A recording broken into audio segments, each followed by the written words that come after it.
मुस्लिम league नून को क्या एतराज़ है, उस पर बात हो सकती है। लेकिन सबसे पहले जो खैबर पख्तूनख्वा के इलेक्टेड वज़ीर आला जनाब अली अमीन गंडापुर साहब फरमा रहे हैं, तो क्लिप बड़ा मानी खेज है जो आज उन्होंने तकरीर की, वो क्या फरमा रहे हैं सुनिए। कश्मीर में एक दिन में आपकी हवा निकल गई है, अगर हम आ गए तुम्हारा क्या हाल होगा? सोचो, जब आपके अल्फाज खत्म हो जाएंगे, आपकी बर्दाश्त खत्म हो जाएगी, तो हम कहेंगे अभी तो पार्टी शुरू हुई है। मेरे साथ इस सूबे में बात किए बगैर किसी का बाप भी टैक्सी लगा सकता। नुसरत जावेद साहब, इसके अंदर ये बात अपनी जगह मौजूद है।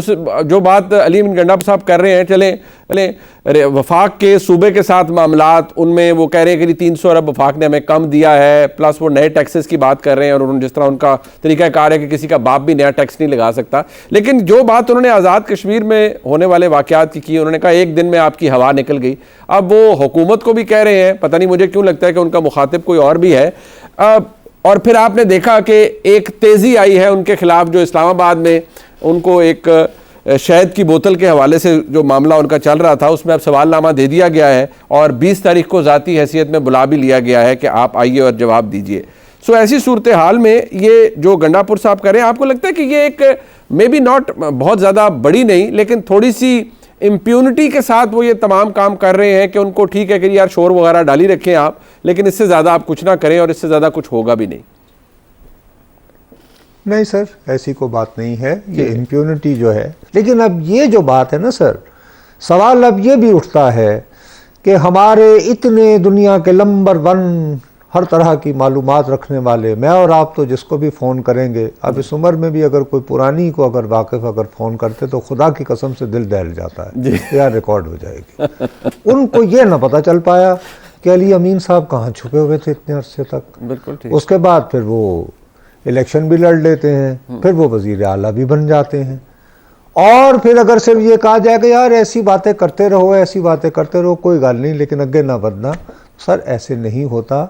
जब आप इस तरह की बातें करते हैं, संत जरनैल सिंह भिंडरावाले को इंदिरा गांधी ने प्रमोट किया था, कांग्रेस ने प्रमोट किया था अकाली दल को जो है नीचा करने के लिए, और उसके बाद फिर ऑपरेशन ब्लू स्टार करना पड़ा था। बिल्कुल ठीक। ये जिन लोगों को आप अपनी तरफ से इम्प्यूनिटी देते हैं कि चलो यार ठीक है, ज़रा आप आगे बढ़ो, अभी चंद दिन पहले जो मरवत साहब के साथ हुआ, आप उससे अच्छी तरह आगाह हैं। अब उसमें यह है कि जब आप इस तरह की बातें करते हैं, देखिए जी एक पब्लिक सेंटिमेंट तो है भैया, और ये खाली खैबर पख्तूनख्वा तक महदूद नहीं है, आज़ाद कश्मीर तक महदूद नहीं है। क्या लाहौर में जो एक आम दिहाड़ीदार जो है बिजली का बिल अदा कर रहा है, क्या वो बेचारा उसको अफोर्ड कर सकता है? वो भी इतना ही बिल अदा कर रहा है ना सर, वो भी इसी तरह की ज़िंदगी से है। तो अगर यही चलना है, ये चलना है कि आ जाओ सड़कों पे और उसके बाद हुकूमत को मजबूर करो कि फ़ी यूनिट ये कर दो, और हुकूमत वो कर भी दे, इशारा जिसकी जानिब भी हो, उससे कतई नज़र बात यह है जी कि पाकिस्तान मुस्लिम लीग इज़ अ पार्टनर जो आज़ाद कश्मीर की गवर्नमेंट है, और ये सारा वाक़या भाई 8 महीने से हो रहा था। आखिरी जो हफ्ता है उसमें शिद्दत और तेज़ी आई है। तो ये सारा करने के बाद वज़ीर आज़म साहब को खुद जाना पड़ता है। भाई आपकी जमात वहां पे क्या कर रही थी, वहां पे फारूक हैदर साहब क्या कर रहे थे, जो बाकी जो आपके लोग थे, आपको खबर ही नहीं थी कि मामला कहां हो गए हैं। सर हकीकत यह है कि ये जो मॉब आया है, इस मॉब का किसी भी सियासी जमात से ताल्लुक नहीं है, और ये परेशान कुन बात है हत्ता के तहरीक इंसाफ के लिए भी। तो ये अगर इसी तरह की तकरीरें करते रहेंगे तो शायद अली अमीन यानी गंडापुर साहब की जिस किसी के साथ भी कोई अंडरस्टैंडिंग हुई होगी कि इम्प्यूनिटी ठीक है जी, आप बयानात देते रहे, लेकिन इनके बयानात से मुश्तइल होकर एक ग्रास रूट्स तहरीक जो है आज़ाद कश्मीर की तरह, ये उसको इंसाइट कर रहे हैं, उसको इग्नाइट कर रहे हैं। तो इनको बहरहाल जी कोई ना कोई अगर आप नहीं रोकेंगे तो यही होगा कि जी ये लाडले हैं, they can say whatever and get away with it. उसके मुकाबले में कोई और करेगा तो उसको यूं कर दिया जाएगा। तो इस तरह तो नहीं है ना जी। अनारकी इसी तरह फैलती है, इंतशार इसी तरह फैलता है। हमारे पंजाबी में वो जो एक यानी मिसाल एक होती है कि जब ये बुरा वक्त होता है तो कहते हैं कि ये समझ नहीं आती कि किदी मालूम मासी कहिए। I think we are heading towards that, there is total chaos and confusion. और जब तक हमारे रियासती इदारे इन पे तवज्जो नहीं देंगे तो ये मैनेज्ड chaos वाली बातें अब नहीं रहेंगी सर, ये मैनेज chaos वाला ड्रामा नहीं चलेगा। आई एम सॉरी टू से। शामी साहब टुवर्ड्स द एंड सर, ये जो तरीक़ाकार है अली अमीन गंडापुर साहब का, आपको लगता है सर कि ये अननोटिस्ड जा रहा है, या वो कहा जाता है ना मुतलका हल्के नोट फरमा रहे हैं? मुनीब साहब, जो नुसरत जावेद साहब ने जो गुफ्तगू की है, मैं उस पर कोई इजाफा नहीं कर सकता। देखिए, बाद औक़ात आप ऐसा फंस जाते हैं कि पीछे खंदक है और आगे खाई है, यानी कार्रवाई क्या होगी? यानी या तो ये है कि असम्बली के अरकान जो हैं वो बगावत करें, वो एहतसाब करें अपने वज़ीर आला का, वो उसके ख़िलाफ़ नो कॉन्फिडेंस मोशन लेके आएँ। देखिए भाई कि आप ये जो इस तरह की बातें कर रहे हैं, आपको हमारा एतमाद हासिल नहीं रहा।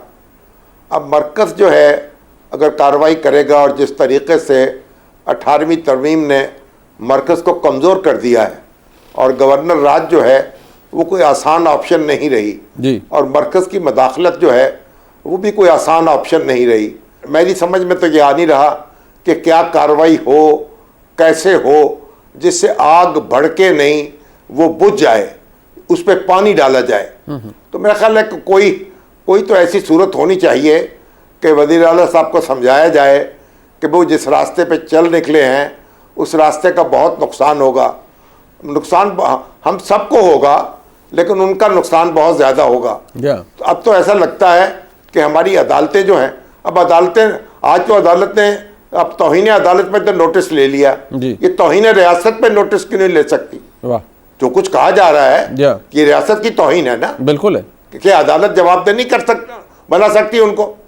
बहुत शुक्रिया जनाब मुजीब रहमान शामी साहब का, जावेद साहब का। अहम मौज़ूआत उनके ऊपर गुफ्तगू आपने उनकी सुनी। एक दफ़ा फिर आपको खुशामदीद कहते हैं। आज अदालत के अंदर हालात क्या रहे, ये जानने के लिए चलते हैं। हमारे साथ मौजूद हैं सीनियर सहाफ़ी हैं जनाब हसनात मलिक साहब, बड़ी बेहतरीन कवरेज करते हैं, बहुत इन्फॉर्मेशन होती है उनके पास अदालती मामलात, ख़ासतौर पर सुप्रीम कोर्ट के अंदर जो कार्रवाई हो रही है मुख्तलिफ मामलात के हवाले से, उसके हवाले से बात करेंगे। हसनात साहब आपका बहुत शुक्रिया। सोहेल रशीद साहब सीनियर सहाफ़ी हैं, बड़ी बेहतरीन रिपोर्टिंग करते हैं समा के लिए अदालती मामलात की। सोहेल साहब आपका भी बहुत शुक्रिया। हसनात साहब, माजी में भी बहुत कुछ हुआ है इन्हीं अदालती कमरों के अंदर, आज कोई फ़र्क नज़र आया आपको, या आपको लगता है ये किसी स्टेज पर जाकर ये चीज़ें दाखिल दफ्तर भी हो जाएंगी, या आपको लगा कि नहीं अदलिया वाज़े तौर पर बड़ी परटर्ब्ड है, जो अल्फाज इस्तेमाल किए ख़ास तौर पर फैसल वाडा साहब ने या मुस्तफ़ा कमाल साहब ने? बहुत शुक्रिया मुनीब साहब। मेरा ख्याल है कि एक डेटरेंस क्रिएट करने की कोशिश की जा रही है, ताकि ये जो आगे ज़्यादा चीज़ें ना बढ़ाई जाएं और यहाँ रुक जाए मामला। और बज़ाहिर ये लग रहा है कि आज जो प्रेस कॉन्फ्रेंस होनी थी वो नहीं हुई। बस इधर यही पर्पज़ है, क्योंकि जस्टिस काजी फईद साहब कई दफ़ा वो कह चुके हैं कि मैं तो कंटेम्प्ट पे बिलीव ही नहीं करता कि इस तरह लोगों के खिलाफ तौहीन अदालत की कार्रवाई की जाए। और जिन जजेस पे नाम लिया गया, चाहे वो जस्टिस अतर मिल्ला हैं, जस्टिस बाबर सत्तार है, उनके सामने भी कई दफ़ा कंटेम्प्ट के ऐसे मामलात आए हैं, तो उन्होंने रिस्ट्रेन का मुजाहरा किया है। ये जजेस जो हैं वो मेरा नहीं ख्याल करना भी नहीं चाहिए, क्योंकि इससे हम देखते हैं माजी में साकिब निसार साहब ने तलाल चौधरी, दनियाल अजीज, निहाल हाशमी को भी तौहीन अदालत की सजाएं दी। ठीक है, एक जो है वो नोटिस चला गया, वो एक्सप्लेनेशन देंगे, लेकिन एक चीज़ जो बड़ी इंटरेस्टिंग है वो है कि एक स्टेज आगे गई है बेंच, सिंपल नोटिस नहीं गया है, शोकाज गया है। और जो आर्डर में लिखा गया है, गो के रिमार्क्स इतने कोई ज़्यादा ऐसे नहीं थे जिससे लगे कि कोई बहुत ज़्यादा गुस्सा है या, लेकिन आर्डर थोड़ा सा ये था कि ये कहा गया कि प्राइमा फेशियाई कंटेम्प्ट हुई है। कंटेम्प्ट में इस किस्म का आर्डर हो जाए तो इससे बज़ाहिर ये लगता है कि अदालत बिल्कुल कन्विंस है कि जी इन्होंने तौहीन अदालत की है। बिल्कुल ठीक। अब क्या इनको आखिरी स्टेज तक कन्विक्ट भी किया जाएगा?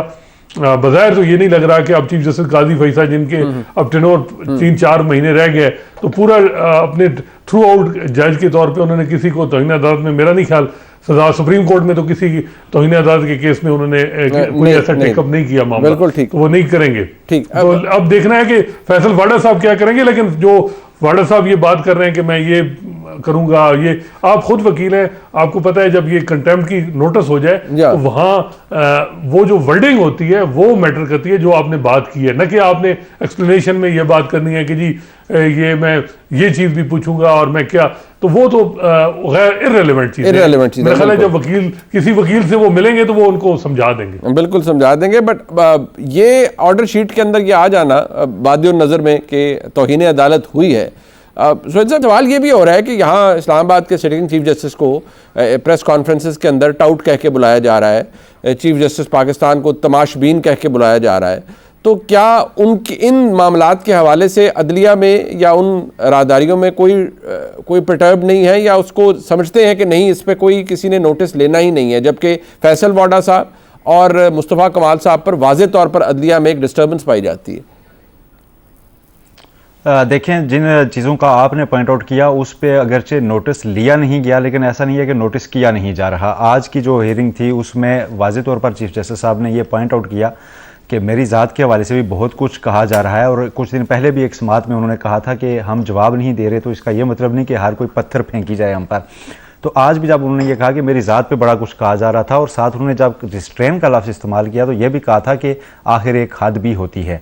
तो अब इसको हम आगाज़ के तौर पे देख सकते हैं कि इब्तदा फैसल वावडा साहब की और मुस्तफ़ा कमाल साहब से की प्रेस कॉन्फ्रेंस से हुई है, लेकिन आगे चल के इसमें मज़ीद चीज़ें हो सकती हैं, क्योंकि आज कोर्ट रूम में उतने ज़्यादा लोग मौजूद नहीं थे जो और भी चीज़ें पॉइंट आउट करते। बाहर के लोग मौजूद नहीं थे। चीफ जस्टिस जनरल से पूछा भी गया कि कोई बाहर के अगर लोग हैं तो उनसे भी पूछ लेते हैं, या जब रिस्पॉन्डेंट आएंगे तो जैसे कि वो टीवी चैनल्स पर बैठ के पहले भी पॉइंट आउट करना शुरू हो चुके हैं कि फ़लाँ फ़लाँ भी तो बात कर रहा है, तो शायद वो PTI के लोगों की या दीगर लोग जो chief justice Islamabad high court से मुतल्लिक बातें कर रहे हैं उसको भी पॉइंट आउट करेंगे और मामला उस तरफ भी चला जाए। लेकिन आज की समात में बहरहाल एक चीज़ और भी बड़ी वाज़े तौर पे नज़र आ रही थी कि जैसे पास्ट में कुछ पॉलिटिशियंस को, अरकान पार्लियामेंट को कंटेम्प्ट में कन्विक्ट किया गया है, उसका इदराक सुप्रीम कोर्ट को है कि उस वक्त एक माहौल बना होता है, कुछ लोग उसको सेलिब्रेट भी करते हैं, लेकिन 4-5 साल बाद सारे एलिमेंट्स मिलकर कहना शुरू हो जाते हैं कि उस वक्त ये गलत हुआ था।